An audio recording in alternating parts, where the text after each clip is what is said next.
Halo teman-teman semuanya, perkenalkan nama saya Nova Butar-Butar, NPM 20.01.10.0006 dari Prodi Pendidikan Biologi Universitas HKBP Nomensen Pematang Siantar. Hari ini saya akan membuat video pembelajaran tentang taksonomi tumbuhan rendah. Temanya yaitu tentang lichen. Dosen pengampu Bu Sri Natalia Selain, SSI, MSI.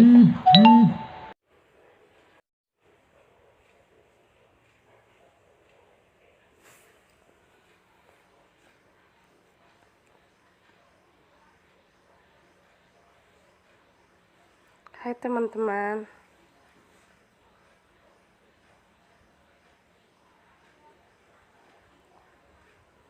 Hari ini kita akan belajar mengenai pengertian dan ciri-ciri dari lichen atau lumut kerak.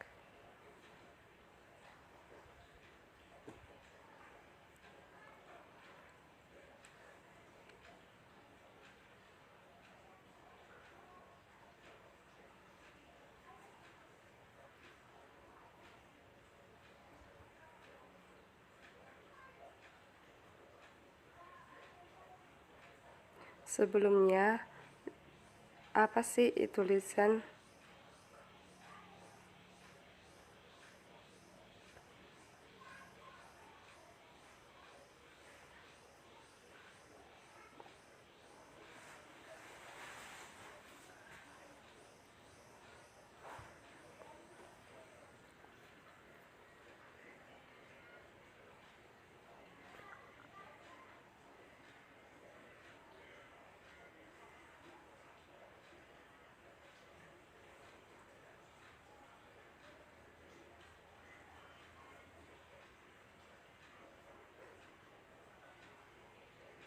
Lichen atau lumut kerak sebenarnya merupakan kumpulan antara fungi dan alga, sehingga secara bentuk, morfologi, dan fisiologinya merupakan satu kesatuan.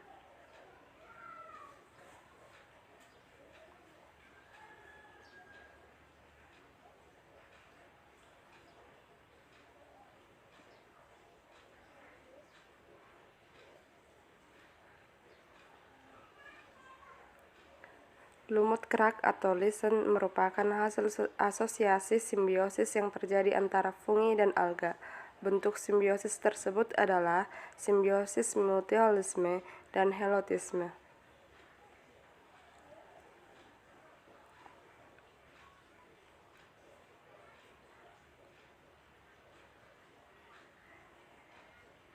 Pada di samping ini, saya menyajikan gambar lichen atau lumut kerak yang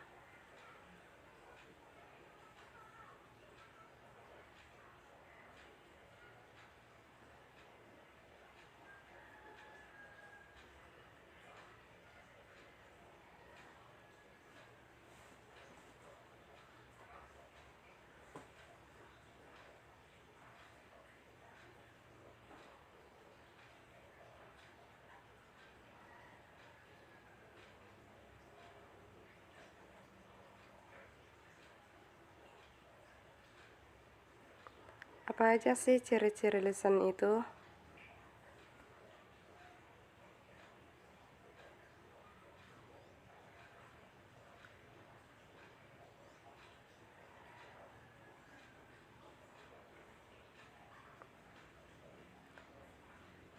Nah, mari kita simak penjelasan ciri-ciri lichen yang saya buat di dalam video pembelajaran ini. Ciri lichen yaitu yang pertama, bentuk lichen memiliki kemiripan dengan alga dan fungi. Yang kedua, memiliki talus yang berwarna abu-abu atau abu kehijauan. Yang ketiga, lichen hidup sebagai tumbuhan epifit. Yang keempat, termasuk ke dalam tumbuhan perintis. Dan yang kelima, dapat hidup di permukaan yang ekstrim.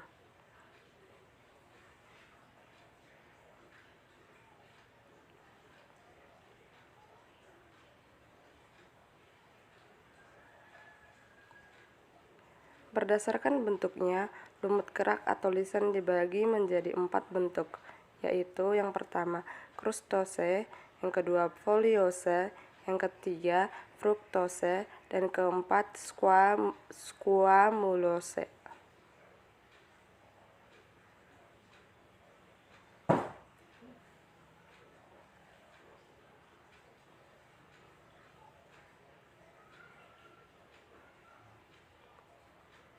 Bentuk yang pertama, krustose. Lisan ini atau lumut kerak jenis ini mempunyai talus yang berukuran kecil, datar, tipis, selalu melekat pada permukaan batu dan kulit pohon atau di tanah. Yang kedua, bentuk foliose. Lisan foliose memiliki struktur seperti daun yang bentuknya tersusun oleh lobus-lobus dan relatif lebih longgar melekat pada substratnya. Yang ketiga ada frutikose, di mana frutikose ini bentuk talusnya berupa semak dan banyak cabang dengan bentuknya yang seperti pita.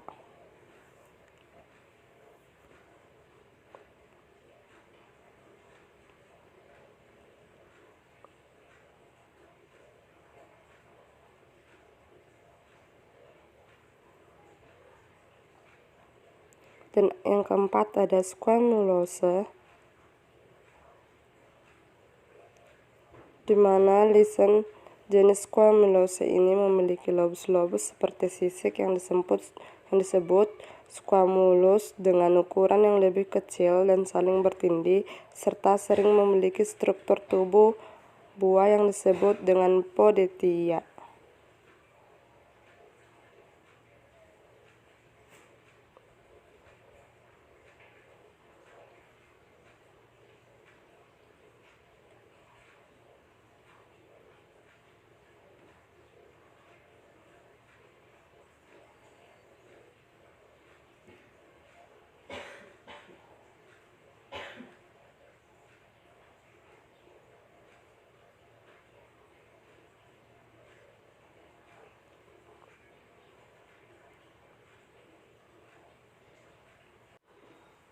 Habitat lisan. Yang pertama, hidup di daerah yang cukup terkena sinar matahari. Yang kedua, suhu udara tidak terlalu panas. Yang ketiga, cukup tersedia gas karbon dioksida. Yang keempat, kelembapan udara cukup tinggi. Yang kelima, lingkungan udara bebas dari polusi. Manfaat dan kerugian dari lisan. Yang pertama, manfaat. Adapun manfaat lisan yang diketahui diantaranya sebagai tumbuhan obat, bahan makanan dan pakan ternak, bahan pembuat parfum, dan mendeterminasi umur bebatuan, bahan atau preparat, pewarna, dan lain-lain. Fungsi lisan dalam ekosistem hutan diantaranya yaitu sebagai penyerap air hujan dan salju yang sudah mencair. Lisan dapat dijumpai pada permukaan tanah yang cukup lembab, batang pohon, bebatuan, pada bangunan atau candi-candi yang biasanya cukup terkena sinar matahari dan terbebas dari polusi udara.